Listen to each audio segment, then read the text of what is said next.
আসসালামু আলাইকুম রহমতুল্লাহি ওবরাকাতুহু। প্রিয় দিনী ভাই বোনেরা, আজকে আমরা জানব ধূমপান করলে নামাজ হবে কি, এই বিষয়ে ইসলাম কি বলে, ইসলামের দিক নির্দেশনা কি। আসুন আমরা আলোচনা শুরু করি এবং আলোচনা বুঝতে আমাদের সাথেই থাকুন। আসলে ধূমপান হলো ইসলামের দৃষ্টিতে সম্পূর্ণরূপে হারাম। এটা আল্লাহ তাআলা হারাম করেছেন, কারণ যেটা করলে মানুষের কোনো উপকার নেই, মানুষের ক্ষতি, অর্থনৈতিক ক্ষতি, সামাজিক ক্ষতি আর নিজের অনেক ক্ষতি হয়। এটা ইসলামের দৃষ্টিতে সম্পূর্ণভাবে হারাম। কারণ আল্লাহ তাআলা বলেছেন, ওয়ালা তুলকু বিআইদিকুম ইলা তাহলুকা, তোমরা নিজেরাই নিজেদেরকে ধ্বংস করে দিও না।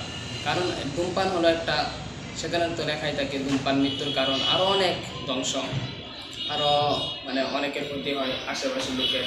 কারণ ধূমপান করলে মুখ থেকে অনেক দুর্গন্ধ আসে, সেই কারণে এটা সম্পূর্ণভাবে হারাম। আর এটা ধূমপান করে যে আপনি নামাজ পড়েন, আসলে সেটা তো ঠিক না। এই বিষয়ে আলোচনা বুঝতে এরকম আরও সুন্দর সুন্দর ভিডিও পেতে আমাদের চ্যানেলটি সাবস্ক্রাইব করে আমাদের পাশেই থাকবেন। আসসালামু আলাইকুম।